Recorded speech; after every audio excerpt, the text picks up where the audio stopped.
అరే వాని కొలువిప్పించింది నేనేరా. నేను లేకుంటే ఇప్పుడు ఏడుండునో. ఆడు లగ్గం చేసుకొని నిమ్మలంగా ఉన్నాడంట, అంత మన పుణ్యమే మామా. పడనోళ్ళు అటాక్ చేద్దామని చూస్తుంటే నేను డీల్ మాట్లాడి సెట్ చేసిన. నేను ఆ రోజు ఫోన్ చేయకుంటే కథ ఏరే ఉంటుండేరా అని గిట్లా గప్పాలు కొడతారు కొందరు. మనిషి ఎదురుంగా లేనప్పుడు ఎన్నైనా మాట్లాడొచ్చు, మరి ఇట్లా ఎన్ని రోజులు? గందుకే ఉన్నది ఉన్నట్టు జరిగింది జరిగినట్టు చెప్పిండట ఈ సారు. హలో ట్రంప్ గారు, మీరు చెప్తేనే మేము యుద్ధం ఆపలేదు, పాకిస్తాన్ మేము మాట్లాడుకొని కాల్పులు ఆపినామని అమెరికా అధ్యక్షునికి ఫోన్ చేసి కుల్ల చెప్పిండట మన మోడీ సారు. మా టూరిస్టులను చంపినందుకే ఆపరేషన్ సింధూర్ చాలు చేసినాం, అది ఆపే ముచ్చటే లేదు, మేము ఎవరు చెప్పినా ఇనమన్నాడట సాఫ్ సీదా.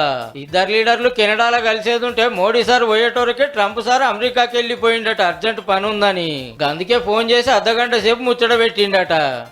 ఇండియా పాకిస్తాన్ నడుమ యుద్ధం ఆపింది నేనే అని ఊకూక చెప్పుకునే వరకు మన దేశం మీద గాయన పెత్తనం ఏంది, బిజినెస్ డీల్ కోసం మోడీ సార్ లొంగిపోయిండని ప్రతిపక్షాలు అనబట్టే.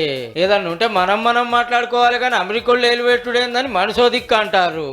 అట్లేం లేదని సెంటర్ వాళ్ళు ఎంత చెప్పినా ఇంటలేరట. ఇక లాభం లేదని ట్రంప్ గారికే మోడీ సార్ ఫోన్ కొట్టిండని ఆఫీసర్లు చెప్పిన ముచ్చట. ఇది ఇట్లుంటే పాకిస్తాన్ ఆర్మీ పెద్ద ఆఫీసర్ అమెరికా టూర్లు ఉన్నాడు. ట్రంప్ సార్ తోటి ముచ్చట పెట్టుకుంటూ బువ్వ తిన్నాడట. ఇండియా పాకిస్తాన్ యుద్ధం గురించే మాట్లాడుకోవచ్చు అని చాలా మంది అంటున్నమాట. మన ప్రధానమంత్రి సార్ను కలవకుండా పోవుడేందో, పక్క దేశం ఆర్మీ ఆఫీసర్ను కలుసుడేందో, ట్రంప్ గారి లెక్కేందో మరి.